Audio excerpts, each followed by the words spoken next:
Welcome, everybody, to Chronicles of a Dallas County Democrat. I'm your host, AZ Zion. In this podcast, we interview local activists and see how they got to where they are today. And in today's episode, we have Democratic activist of Cedar Hill, but now residing in South Carolina, Connie Cook. Connie, say hi. Hi there. Good All to right, speak to Connie. everybody. Absolutely. Glad to have you on. So why I, don't you introduce yourself and share a little bit about yourself with the audience? I'm kind of stunned to be interviewed, to be honest, because I think of myself as a very ordinary, as just like the Democrat next door or something like that. I don't think of myself.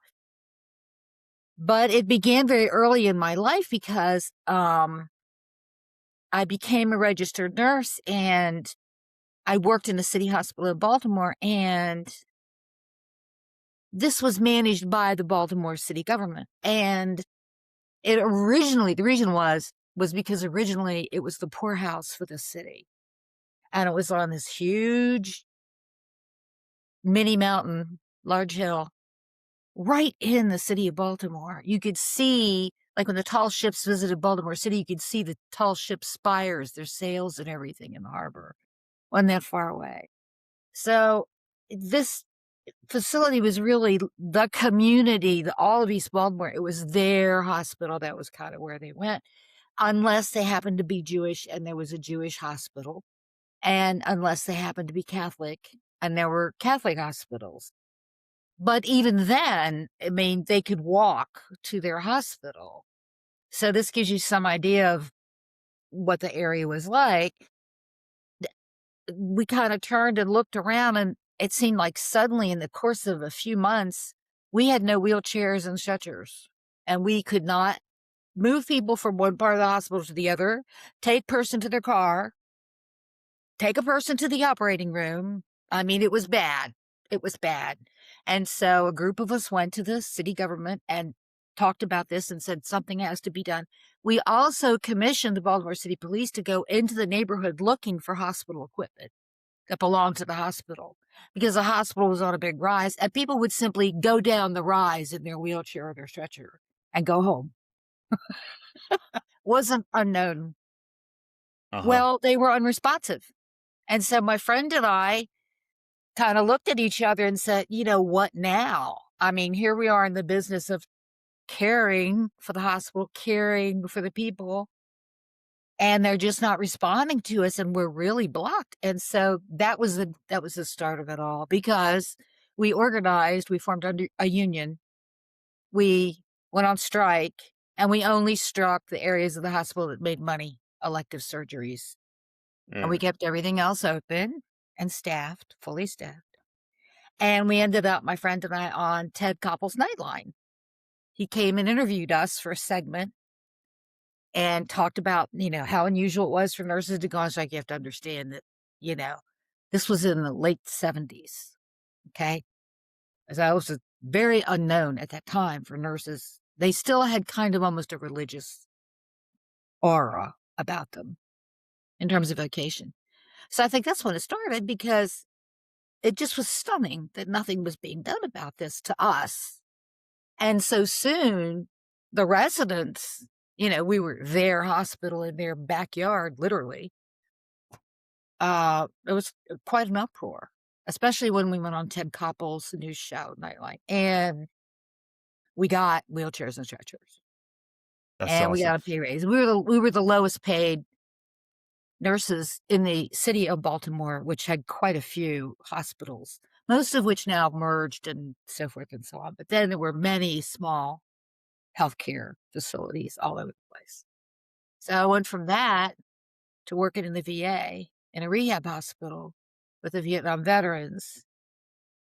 And we were located on the Chesapeake Bay, way outside the city. And of course, we had all these young Vietnam veterans there having wheelchair races and things. We enjoyed them. I have to admit, we did enjoy it. Well, we noticed these guys would go way out from the hospital, way out onto this fishing pier that extended out into the bay and fish And when they came back, they were much better. A lot of them had PTSD. A lot of them had amputations, had major injuries from warfare. And so after a while, we began to understand that they were smoking something out there on the pier. And of course, you have to understand at the time that this was a federal facility and we were federal employees. And we probably, had anybody known that we knew about this and turned our heads, but you know what? These guys were sleeping through the night. These guys were able to do their therapy. These guys, so once again, we kind of, okay, from the viewpoint of looking at people and what they need and what's going on with them, we were kind of activated, but it was a conspiracy of silence. We weren't going to bother them. They were getting better. That's what we were there for, we thought. Yeah. Yeah. Yeah, Well, first of all, it's awesome that I got a medical person on this show. I've wanted to get a medical person. I wanted to get you specifically because I'm kind of blank in that field, to be honest. So I got questions. So sure. thank you. Um, so you were a nurse in Baltimore. How did you get into nursing? Does your family is your family a family of nurses and people from the hospital? Yes, but I didn't want to be a nurse, but I had nurse anesthetist. I had some really highly functioning technical nurses at that time, for that time period in my family. And I did not. I had no desire to be a nurse. I had no idea what I wanted. My mother was going, "Oh, you're going to be a foreign correspondent." I'm going, okay. I only have one language. It's kind of inconvenient. But anyway, I had no clue. And what happened is that I married, and this man's family had a beer and shot, sawdust on the floor kind of hole in the wall bar where there was a lot of card playing and gambling going on, which was strictly illegal. But in those days, there was a lot of shift workers, and the shift workers, a lot of times, they'd get off at 7 in the morning, and that's their nighttime. They're going to go home and go to bed, so they stop and have a drink and so forth. Well, where it was located was like all being redone, and all these Victorians were being renovated. They were architects and attorneys and people like that. And they were in the capital of the county around Baltimore City. And so we thought, this place really has potential. We could do something beyond beer and shot. And nobody in his family wanted it.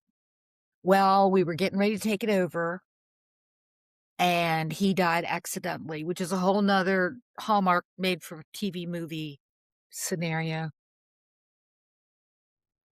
Suddenly, the family wanted the bar. They didn't want me to manage it. So I said, fine, okay. And at the time, there was a lot of federal government money for nursing education. And I was the oldest of 5. And my father already had 2 in college. And so I didn't think it was responsible for me, not to pass up this opportunity, because I had this child, this little girl, the image of her dad. And I just thought. So he told my mother, "You'll never make it."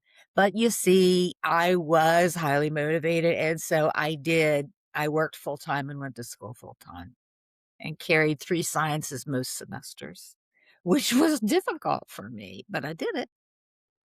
And then I immediately said, okay, this is not good enough. I got to get a Bachelor of Science degree. That's the future. So in order to fund that, I did some community work in terms of healthcare. Like I went into communities in Baltimore City, especially West Baltimore, which was entirely Black, Okay. and assessed what their community health needs were, and then worked toward. I didn't actually write the grants because I didn't have the skill set, but I delivered information. I fed in data, and I assessed, and I collected data and so forth as a part-time job so that I could go to school, so that I could make a living for this child, because now I was a widow. And I had not only Okay. lost a husband, I had lost a residence and also a business. So, so I was kind of an in extremis, But, that's the kind of situation that brings you out. I was very conventionally raised. I had a mother and a father and a dog and a cat and a wife, I guess that's and I had no thought that I could ever do anything for others other than, like, something personal, like bring your neighbor a casserole, something along those lines. And it was all circumstance. When you graduated from college, you mentioned you got your bachelor's of science. Did the community work come right after that? No, it was actually doing it while Oh, because gotcha. graduate school faculty were teaching because they didn't have faculty for a program like that. So what they did was they borrowed graduate school faculty and gave them the associate degree to BSN nurses. Those are already registered nurses, but they're already licensed and everything past the NFLEX. And they said, okay, this is your baby now. And so those ladies were the ones that had circumstances where I could be paid for data collection or assessment or something along those lines. So as you were doing your community work while you were still in school, and then eventually you became a nurse, you mentioned you didn't really envision yourself doing any of that other than like to bring your neighbor a casserole. How did Yeah. it feel, especially in the beginning, to be in the medical field when you really had no thought of that beforehand? Um, well, for one thing, it's interesting because there's always something new coming. And it's interesting because you meet so many different kinds of people and from so many different backgrounds. And of course, Baltimore is a port city. So you met people from other countries, which was even more interesting to me. I thought that was fascinating. And because I had lived in India for a year when I was very little, my dad built a desalinization plant in Bombay, which now is Mumbai. Bombay was the British word, Mumbai is the Indian word.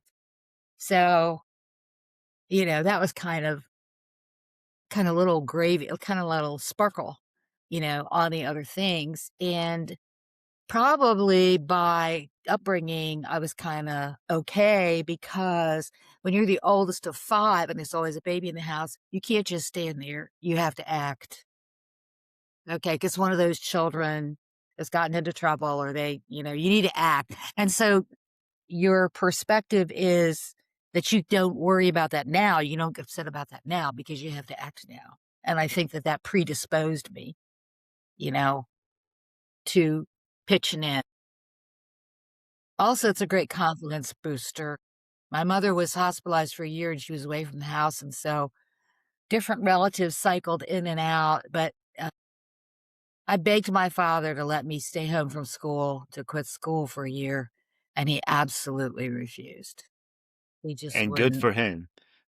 Well, yes, but I'm telling you, I mean, when you're the oldest of there's 2 brothers and 2 sisters under you, and the youngest is between a year and 18 months, during that period of time, it's a lot for somebody that age. But, families all over the world do it. So it sounds like you already had that kind of I don't know if I should call it like maternal care, but you had that Yeah. kind of feeling for caring for people who are Yes. younger than Yeah. you or people who, Yeah. might not be in your situation, right? Yeah. Yeah. It's an empathy. You Yeah, know, exactly. but there are guardrails around it, like, it has to be appropriate, and it has to Uh-huh. be correct for the Uh-huh. situation, and it has to be, and so if it isn't, you gotta take 2 steps back and wait and see, "Oh, Yeah, what's going on here?" for sure. West Baltimore, let's talk about that a little bit. Your work there, while you were in school, is there any particular story that stands out? Any memory that stands out? Well, it was real interesting that, of course, I was very young, and I was cute. Now, the guys would be on the street corners, and they'd be going, "Oh, let's tease her, let's make fun of her," Of course. And of course, I mean, I'm pretty white and they're all pretty darn brown. And so I think that was, they were kind of, it was kind of an in joke, or kind of gonna have fun with this. see what we can fluster her or whatever. And so it was really cute because the mothers would come out of the houses and say, "What are you doing? I'm going to tell her you're a mother." And then she'd be holding a broom, or holding a mop or some implement of household maintenance. And these guys were terrified because they all knew each other. And so they would say, "What are you doing? This is a nurse. She's coming to see somebody who's sick." They were really exercised about it. And that's because there weren't a lot of community services, Hmm. right? So when there was one, you were going to defend it. And unfortunately, that neighborhood fairly recently after that time deteriorated because the jobs deteriorated because they closed the automobile plant, Bethlehem Steel went downhill, and you had all these good, well-paying, steady jobs where it's not seasonal or anything, you're paid all year long, and good benefits, health insurance, pension, the things that people should have. So again, that piece, completely unknown to me, I realized that this entire community was deteriorated and those families were deteriorated because of the loss of decent jobs, you know? Yeah. And they And I probably really look to wanted, you. yeah, see, I wanted when I went, and then when I worked at Hopkins, I worked at a step down open heart unit. I wanted to buy, there's a place called Bankers Row in next to Hopkins, and that's where all the so-called historically bankers live. And they were beautiful, huge row homes. I mean, they had 3-story spiral staircases. They had skylights. They had stained glass. They had beautiful tile inside. Well, they put those on the market for $1 because they couldn't get anybody to. And I wanted one so badly. And my dad really leaned on me not to do it because, see, I could have walked just a few blocks, right, to Hmm. work. Hmm. And I thought, this is ideal. It's a good investment. I can build this up over time. Oh, no. Well, it people came in that had more sense than I did. They did it and had beautiful homes. They'd been cut up into apartments, but they were redone. A lot of the original woodwork was still there, which was another thing that made them really valuable. That gorgeous woodwork. I kind of saw neighborhood turnover. I saw the families, and I think that made a big difference. And then the white collar area in Baltimore City Hospital area and east of Hopkins, it also happened there. You had Hmm. entire neighborhoods where nobody owned their home anymore. And they were owned, families had them. They were passed down in Hmm. the families. And it was Hmm. interesting, they were ethnically like, this was a Polish block, this was just German block, this was Czech block. Hmm. They were by ethnicities. Hmm. My second husband's mother didn't speak any English until she was in the 6th grade. She went to a German-speaking elementary school, and Wow. that's fairly recent. All right. So I'm assuming you went to the hospital. You became a nurse after college, right after college. Is that true? Yes. All right. And you mentioned it being a poorhouse. Explain Yeah. that. It was originally a poorhouse, and they had their own cattle, their own milk cows. They raised their own pigs because you have to understand that there was no place for people with intellectual disabilities, severe brain injuries after they had healed. There was no place for people like that. So it was kind of a sheltered residence for those. It was called the poorhouse, but it was kind of where, if grandma couldn't get around anymore and there was no place for her to go, that's where she went. And she would be fed and she would get some basic medical care. And they had their own nursing school. So they were training nurses. So, I mean, it basically was an early social services package, basically. Hmm. And it just was amazing to me how strong that was in the community that thought that this was their place. This is where you got taken care of. That's where the generations still thought that way. And how long did you end up working there? Well, I worked there for a couple of years. And when I finished nursing school, I went out to the VA. I realized that if I stayed in the VA much longer, that I was gonna be making a lot more money and that I would never leave it because you get accustomed to whatever that new income is, because it was a significant amount of money. And I happened to go for an interview back down, and I'm coming in and I'm looking around, and somebody said, "Oh, can I help you?" And I said, "Yes, I have an interview." And I gave the head nurse's name. And they said, "She's right over there." And there was this young, lovely young woman sitting on the floor crying. And I passed two people in the hallway plugged into emergency power on ventilators, breathing machines. Two, two. One is bad enough. But if you have two, you're in trouble. You're in deep trouble. And this was shortly before Hopkins took it over. So it needed to be taken over. It was really not, I mean, a local government cannot be in charge of a acute care facility where we have a burn unit, we do transplant. I mean, it was not just a little community hospital where you went to get your tonsils out if you were healthy. You know, we had some serious medical issues that we took care of. It was a regular rotation, and the Hopkins physicians would rotate through our facility. So, I thought to myself, she needs me in my arrogance. But I also knew that it was a big mistake for me to stay in my little box in the VA, where I enjoyed a lot of work. I did enjoy that a lot. I was there for a couple of years, but I knew that once I got that big step up, I'd probably never go back. And um, I'm very happy I did it because I got to work in a lot of different places. I got to see a lot of different people. I got to see a lot of healthcare, and I enjoyed it. And that was the first time my nose came up against like the legal side of the hospital and the patient side. Like we had people with very rare diseases and von Willebrand's.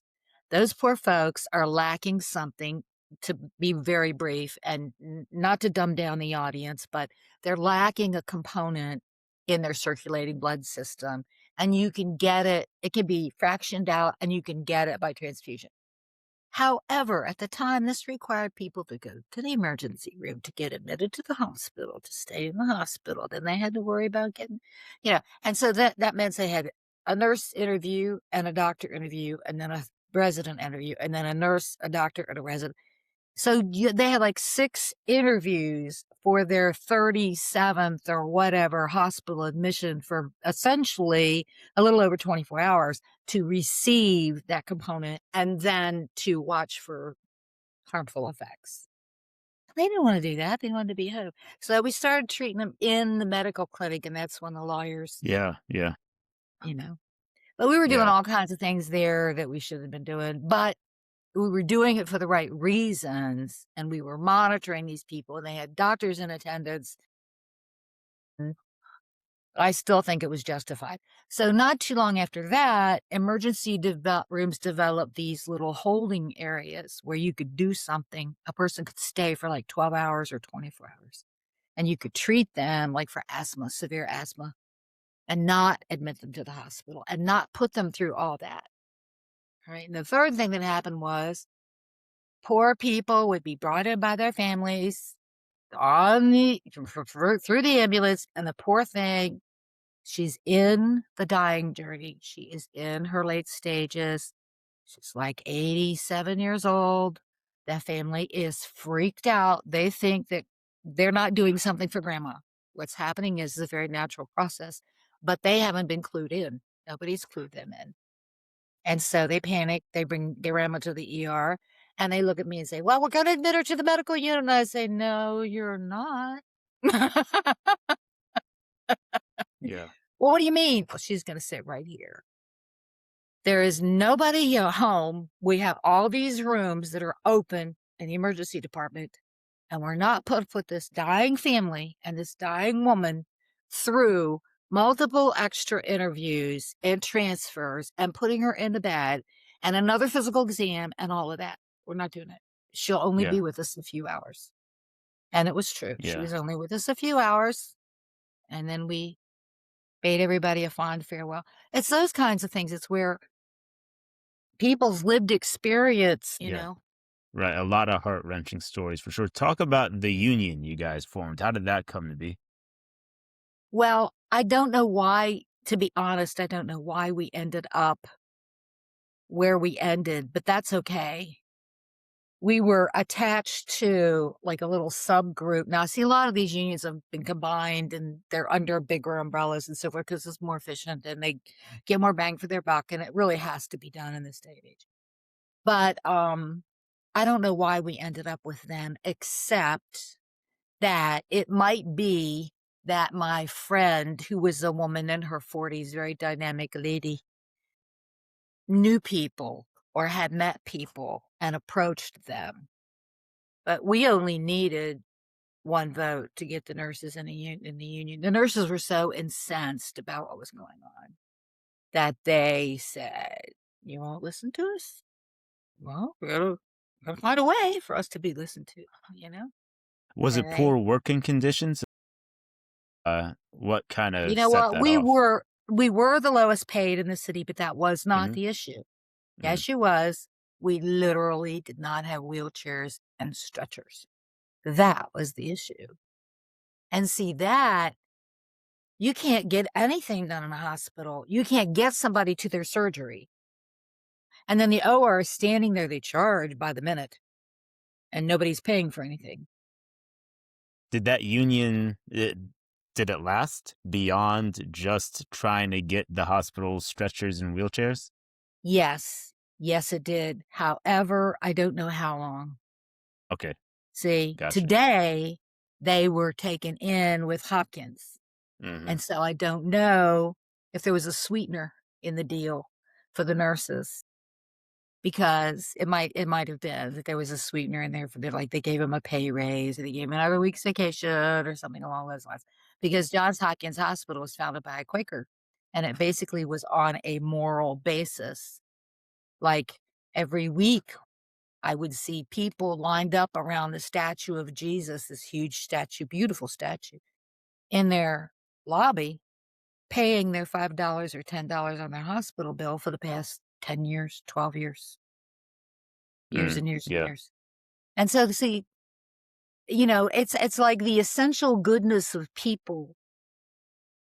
We needed to take care of people. The nurses got their dander up. The mothers wanted the healthcare workers in the community. They kind of defended us or spoke up for us or yeah. It was all these instances just kind of stacked up where, okay, there's something going on here. Okay, I'm just an ordinary person, but I don't like it. Do you think that was like your first venture into activism, what you would later Yeah, do? yeah, Yeah. I'm clear. I'm clear. It was on behalf of others, Hmm. basically.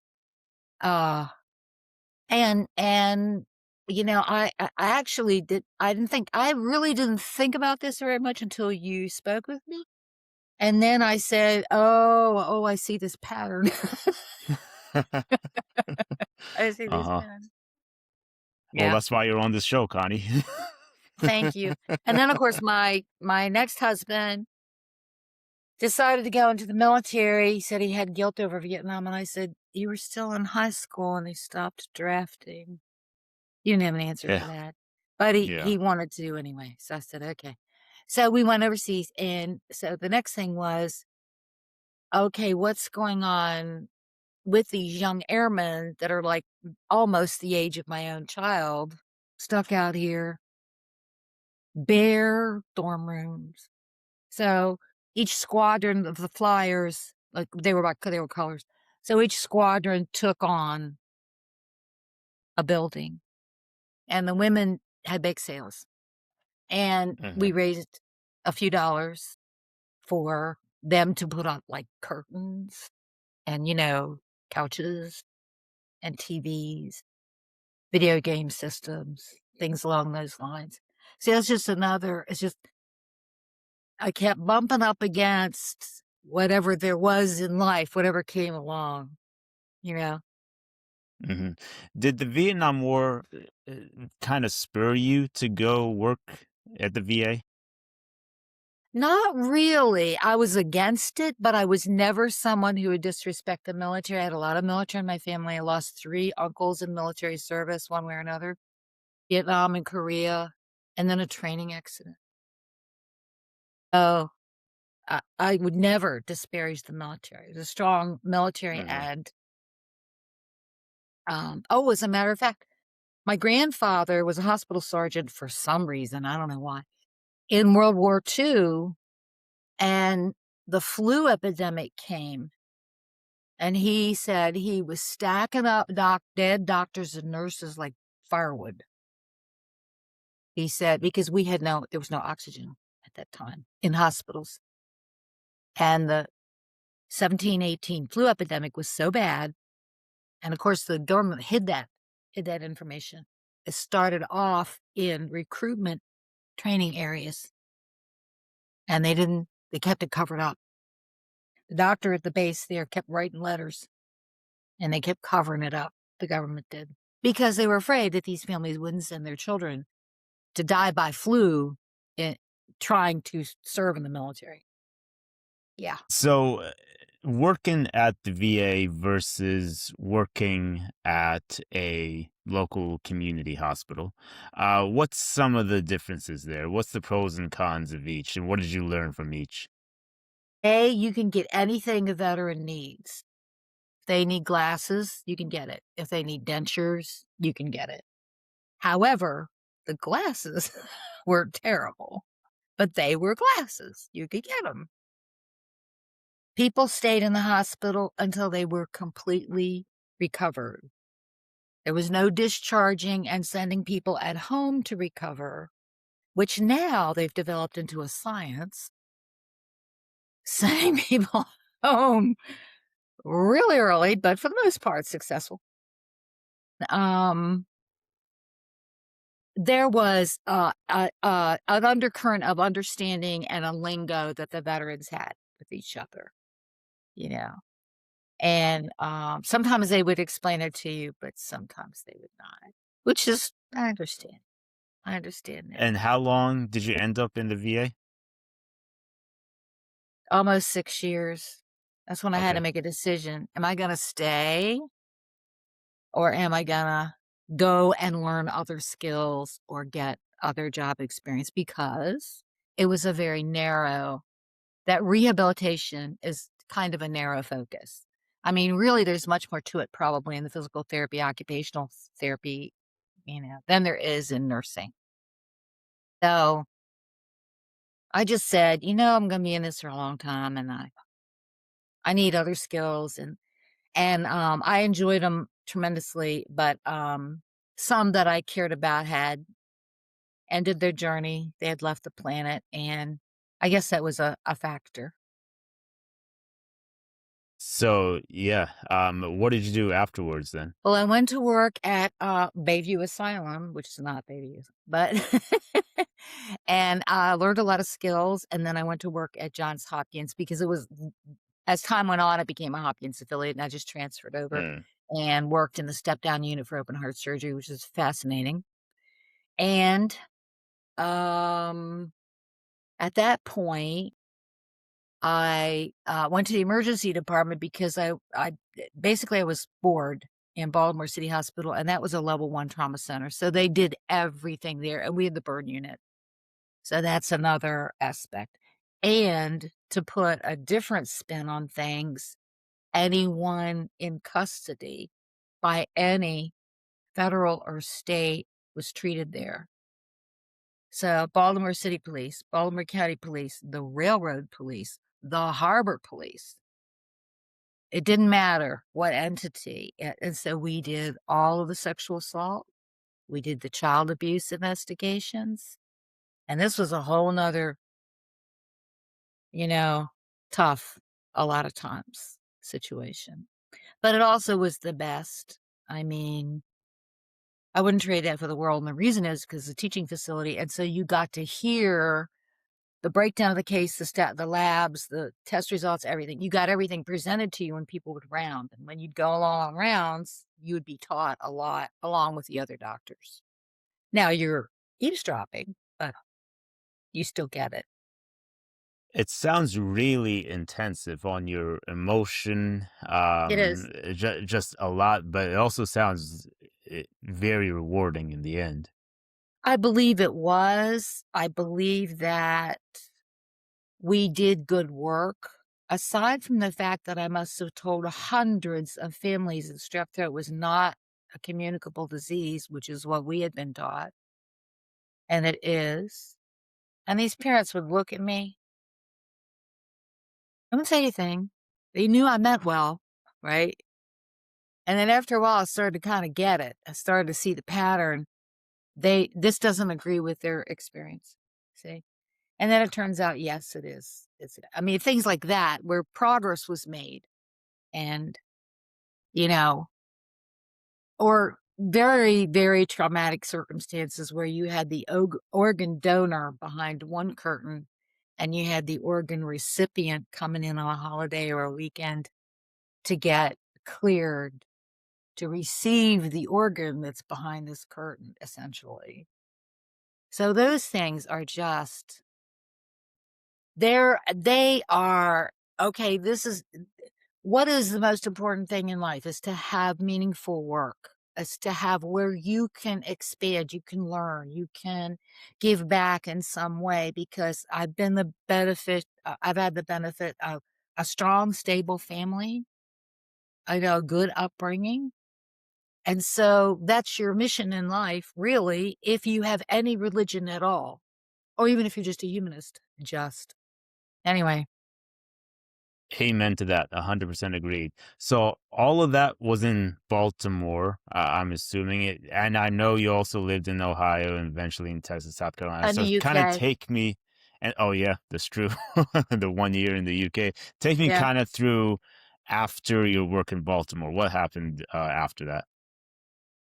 Well, we went to Mississippi for a year, and that was a disaster for political reasons, but that's okay.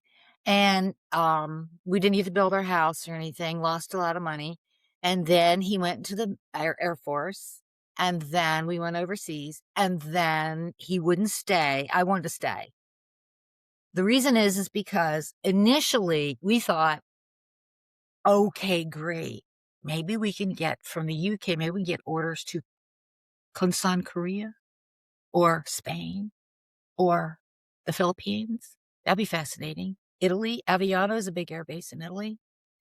And we had this all lined up. Okay, how many orders would there be?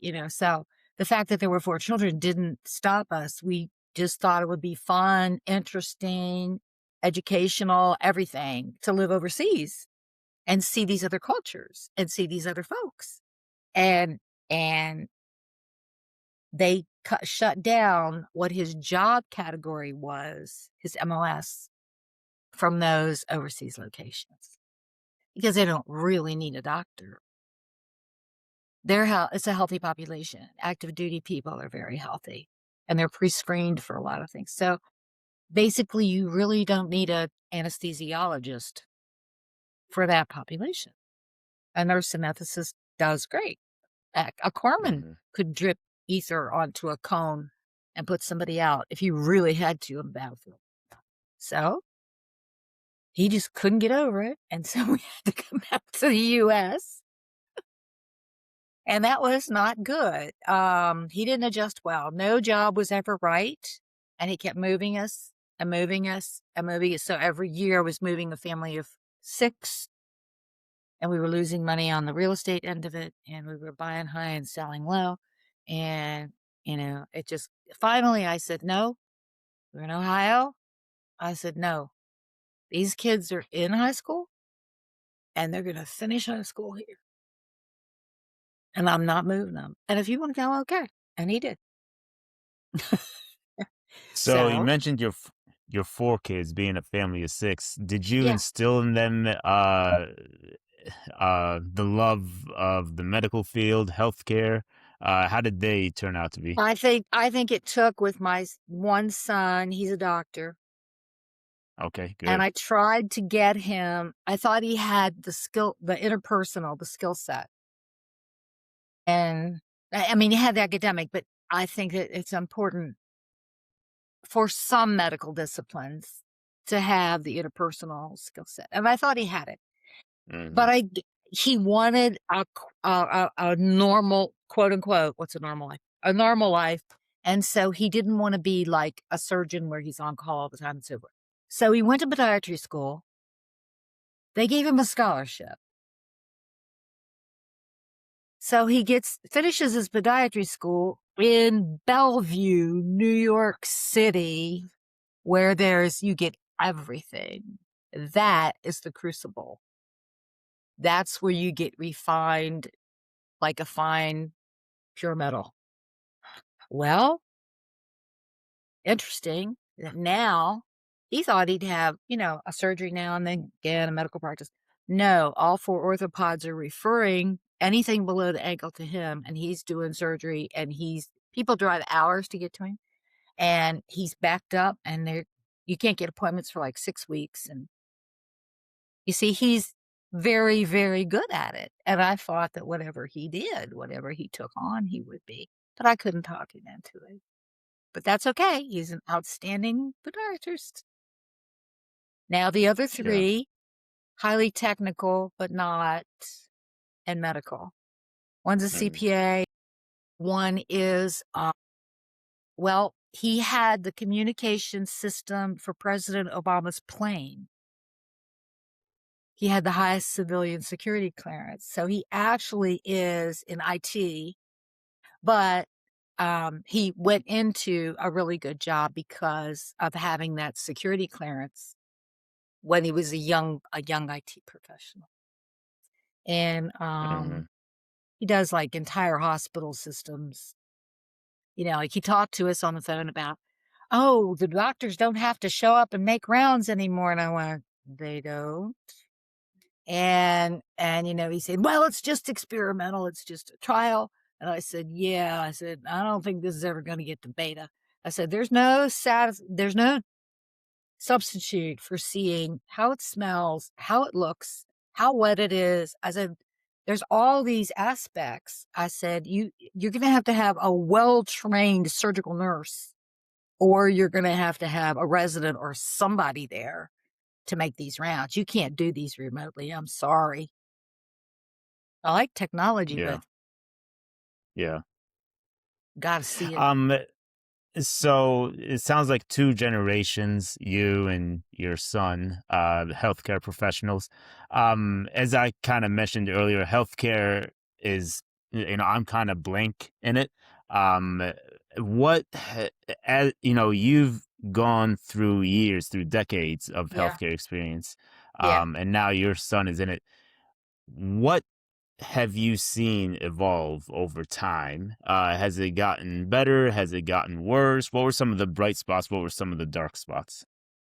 It's gotten better in our progress and our ability to do more, and the new treatments, drugs, surgeries, robotic surgeries, very, very successful. In fact, I had robotic surgery myself. I would never be worried about that. In some ways, it helps you take the best of what the surgeon's skills are and use those in certain situations. However, I started out in an era where people had good jobs and they had health insurance. It wasn't an issue. Of course, you had health insurance. Well, that turned around. So then we had this big brouhaha over the Affordable Care Act. I myself was told in an orthopedic surgeon's office, we don't take Obamacare. And I said, oh. And so then I pulled out my Blue Cross and Blue Shield card, which was Obamacare, and she shut right up. See, there's all this mythology, right? And that was extremely tiresome, and it affected the public on a huge scale. And I just kind of couldn't stand the idiocy of it. I'm not real good with tolerating that. And that kinda started it because in my retirement, after I'd been moved around and so forth, and I finally said, "Okay, the whole family's in other parts of the country. I'm here in the middle of the country in this big house by myself, this house I don't need and can't use except at Christmas. So, guess what?" And, I moved in with my daughter in Texas. And that's when I actually because my husband had always said, "Look, I don't want you to make any political affiliation because I'm afraid it would affect my business." I said, "Okay." So there was a group of us, the Episcopalians. Christ died for your sins, not your brain. It's kind of our motto. And we just went about doing God's work. We're all in choir together. I did a lot of volunteering in the church. And there was a lot of well, we had in a very unusual town because Worcester, Ohio had two educational facilities in it, the Ohio Agricultural Research and Development Center, and then the College of Worcester, which was liberal arts college. And so we had liberal arts and we had science. We had both aspects. Oh, 26,000, we had hundreds of PhD or PhD candidates living in the town. So I said, you know. So the Episcopalians were, putting out their tentacles. The old girls network and the old guys network. Who do you know? Who can we talk to? Blah, blah, blah. Well, the first thing we did was fluoridate the water. We did have to have a few well-placed funerals for that to occur, but it did occur naturally, and therefore we got the water fluoridated. It's things like that it starts. And then we started working for democratic causes, but kind of anonymously. So then when I went to Texas, I said, "Oh, phew, I don't have to worry about that anymore because it's a town of 26,000. People get to know you, you know? I mean, certain families and folks did because, like, my next door neighbors was a lovely, lovely educated Black couple, and they actually went into the next town and rented an apartment so that their son could go to high school with other Black students because we had almost no Black residents in the town because nobody lived there who was of color except household family employees, like a driver, a Mhm. gardener, a cook, nanny, like that. And so they went to Smithville, the home of Smuckers, because that was an integrated little city. And, I mean, I was told that even in the 50s and 60s, Black families would be, quote, unquote, "run out of town." Yeah, Yeah, absolutely. I can absolutely yeah, see that. it's You true. mentioned you mentioned kinda at the beginning there. I don't know if this is like an exaggeration per se, but like people had healthcare, and then somewhere They along did. the line Yeah, they and then stopped having healthcare. all of a sudden, these jobs disappeared and the healthcare Help help disappeared. help me understand. Was healthcare at the time tied to your job? I mean, Absolutely, how did all that work out? absolutely, absolutely. It was tied to your job.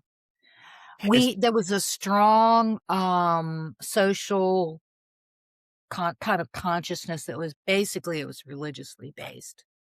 But the excuse for Hopkins was, well, this person doesn't have any income and they're sick and, we're training all kinds of medical professionals and they just kind of look the other way because their founder was a Quaker and believed that it was a religiously based responsibility for healthcare. And that's why you had these people whose lives were saved putting in their $5 every Friday around the statue of Jesus at the cashier's office. But if people did come when they were able to, they would come and give their few dollars that they could afford. Well, you also had Catholic hospitals. You also had Methodist hospitals, Lutheran hospitals. It's an old Eastern city. And so there was a strong. And then what happened is this cost of healthcare just seemed to skyrocket. And so all of these hospitals felt like they couldn't do that anymore. And to a certain extent, they were right.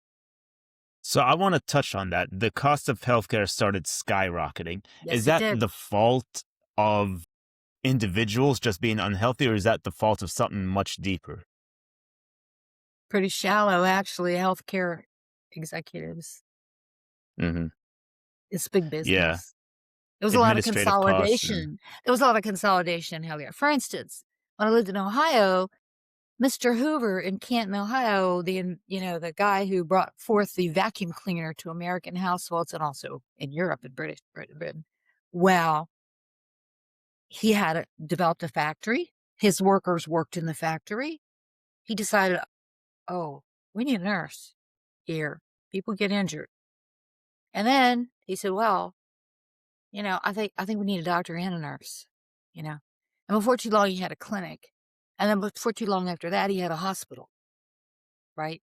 So he had he considered it his responsibility to provide healthcare for his employees at the Hoover Corporation, okay, which became an international giant. Well, I didn't realize it, but when I lived in Ohio, the Blue Cross and Blue Shield was actually a descendant of the Hoover community or entity. And so when I geographically left that area, I couldn't have that health insurance anymore because it was geographically limited, which I didn't realize, but it came out of the fact that Mr. Hoover did it. Also, he took boatloads of British children and employed them when they got old enough, fostered them with families in his community, in his company, and then during World War II, and then provided jobs for them and scholarships and so forth. See, there was a responsibility, a social responsibility that went along with Mm-hmm. success, Mm-hmm. and that's not Yeah. there. It's not there No, it's anymore. not there anymore. Unfortunately, you're right. How, kind of fast forward to March of 2010, Obamacare gets signed. How did that help and how did that hurt our current healthcare state? It helped tremendously because $1 of prevention is worth like 1,000, I don't even know how many, a lot of dollars of treatment. And so what happened was you had now all these people working, employed, and even their spouses, and they did not have access to any health care because it had gotten so expensive that a lot of these businesses didn't offer it or made their people independent contractors or something along those lines, and they weren't eligible for, if the company had care, for health care. Okay, I myself couldn't get a job because I have a defect in my left foot one time. Couldn't get a job because I have a defect in my left foot, which just, aside from the fact that I pretty much live in New Balance shoes, doesn't affect me at all. But because it's diagnosed, their healthcare won't accept it. And so, So for you're a talking about big a pre-existing big conditions.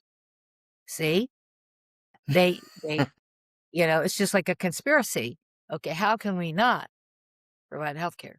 And that's big business. See, there's not a charitable or a social consciousness for that. So it was very um alarming. And I think that the working people felt betrayed by that. And so I think they were primed for those kinds of things where you can't buy a house, you don't get health care, those kinds of issues. I think that like you're not a real, absolutely contributing citizen valued in our society kind of message. Yeah. A And lot that's of that's things just went into it. completely aside from other issues like discrimination because of age, sex, nationality, race, whatever, you know. Like, that's the other good thing about teaching hospitals is if you have the skills, they don't really care whether you're gay or whether you're Asian or anything. If you have the skills, they're gonna employ you and benefit from your expression of those skills and your use of those skills. And so it was a very early place for gay people and people of other colors and so forth. That's one reason why Montgomery County, Maryland is one of the wealthiest counties among Black residents in the country. It's because of the surrounding educational and healthcare institutions, because they were among the first to not Hmm. have such barriers. Hmm. And I guess it Hmm. comes out of the social conscious background. But I think that gives that I think people are angry, and I think I understand it. My father had a working man, a man paid by the hour. skilled, but still. Had a little beach house in Atlantic City. That's how I ran into Donald Trump. Okay, you got to tell that story then. He came into Atlantic City, and you have to understand that it's when you think of these Victorians, no, no, no, no, nothing like that. It's an upgrade from a fishing shack. The shower was outside with wooden partitions around it, which we thought we were fortunate to have one. Well, we slept on the floors, a little 2-room, probably after the war built house in Atlantic City on the island of Brigantine, named because the British sailing ship category Brigantine, there was a wreck there of a British brigantine. And everybody who worked year round in Atlantic City lived on that island. It was like this little community. Well, Donald Trump came to town, hired, excellent salesman at the time. He's nothing like he is today. He hired all these local businesses and stiffed them. So you had people who had to fire their son, their daughter, their wife, their daughter-in-law, family members, third generation family businesses. So of course, with the casinos came in other things that you might not want in a family-oriented community, which Atlantic City originally very much was. So you had gambling, you had prostitution, you had crime, it was just unbelievable. So it was no longer a situation where a group of kids, literal kids, could go to the boardwalk and then come home and their parents could have a peaceful night by themselves. Well, we had a wonderful time at the boardwalk. Didn't Yeah, exist anymore. So he ruined families that we knew. And so at that point, about 60% of the family was Republican, but very middle of the road. There was almost no difference between us, the Democrats and the Republicans. right. And they left. In fact, my brother does volunteer work for the Lincoln Project.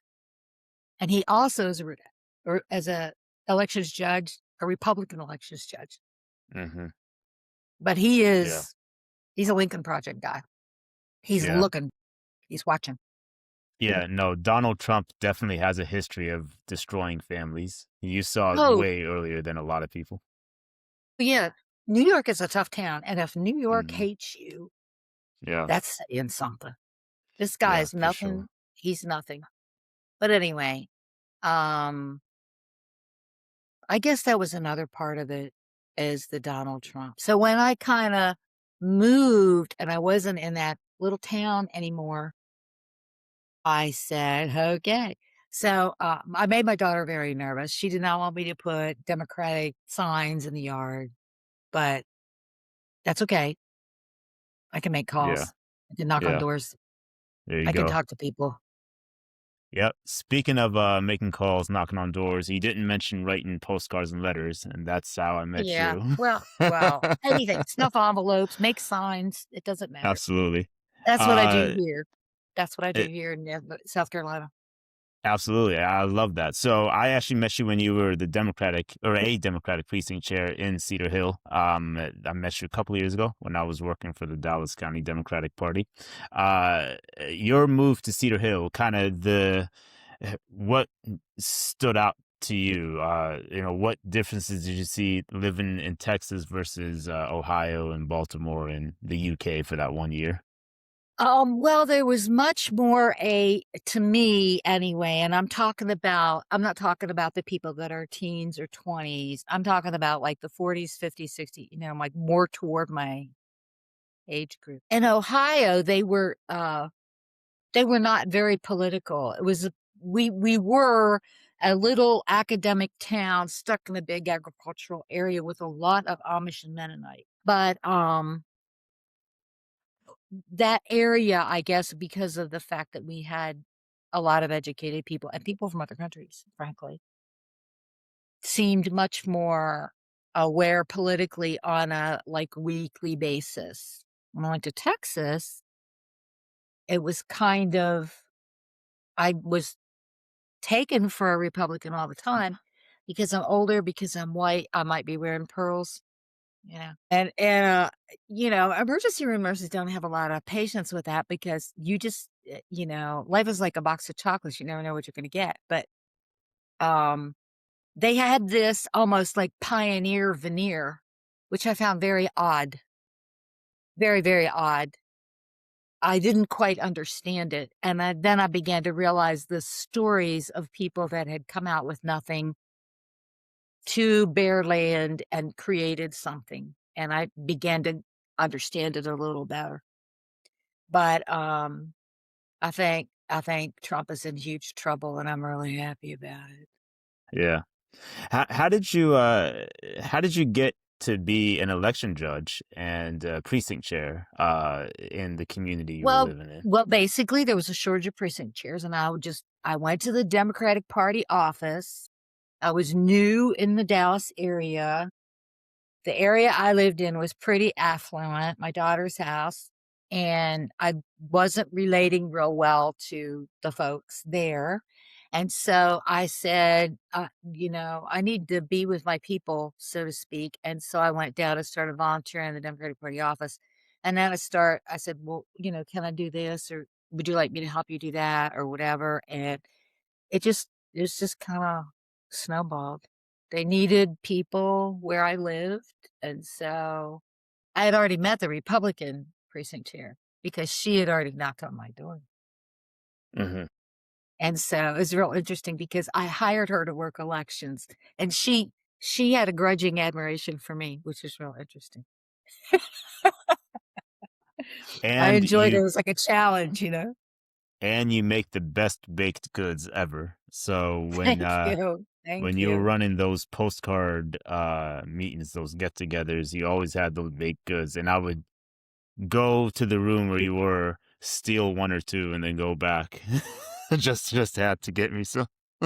You know what? At a certain level, for certain things, we're all children, and to be cared for, to have an offering of something that you think might be nice, that people might enjoy. This is all building blocks, and I believe it. If you feed them, they will come. And I did the same Hmm. thing down here. And it's real interesting because the Richland County Democratic Party is located right now inside South Carolina Democratic Party. And so Hmm. now that I'm feeding the workers in the South Carolina Democratic Party office, I can go ask them for a little information or a little something. Just let them know we were first, okay? I will. Never. Oh, listen, I can't wait to see the election. I mean, I adore Jasmine. I'm impressed with Tallarico. Bobby Polito, I think he's going to win. Yeah, that's a I've big s one for I've sure. I've seen a couple of interviews with him, I really like him. I mean, I'm excited for Texas, and I cannot stop. I can't paying attention. Well, I'm sure you're a extremely valuable asset there at the South Carolina Democratic It's infrastructure over there. So Nobody is paid. It's yeah, all volunteers, and it's it all all strong is. women, Yep. and you know what? I mean, we have gentlemen come in now and again, but they don't stay. It's always the women that show up week after week after week after week. Yep. Women are the base of the Democratic Party. Guys, I we need think to get it so. together. Let's go, guys. Like we need to get ourselves into shape. But you're 100% right about that.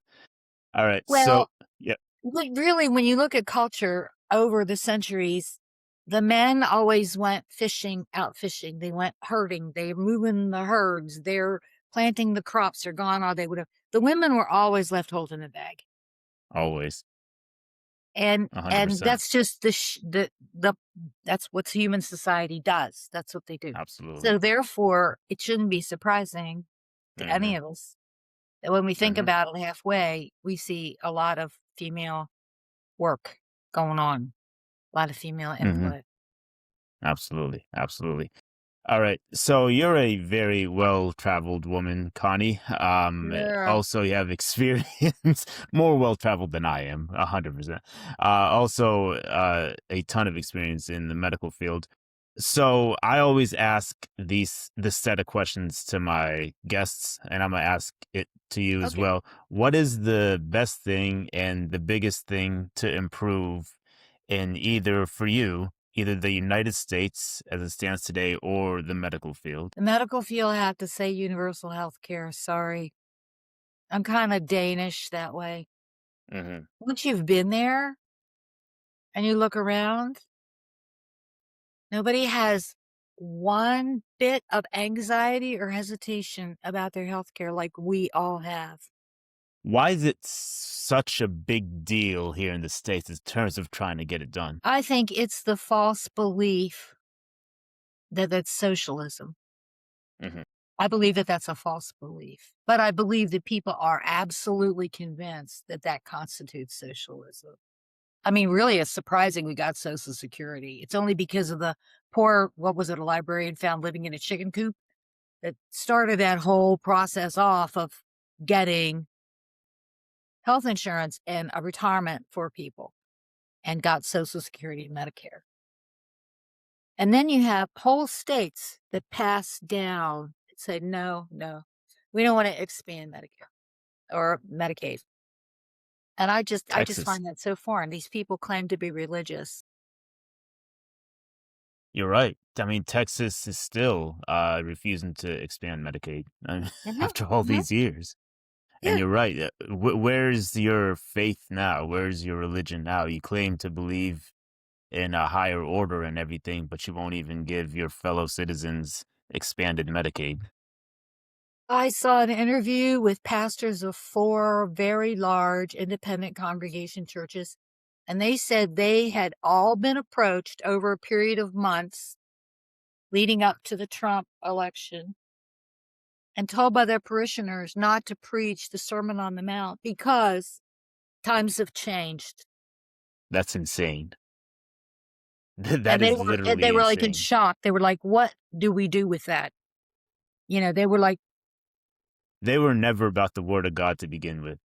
That's just I know I'm editorializing here. I'm sorry, but "Hey, it's your podcast." I should leave it to my guests. "No, it's your podcast. Come on."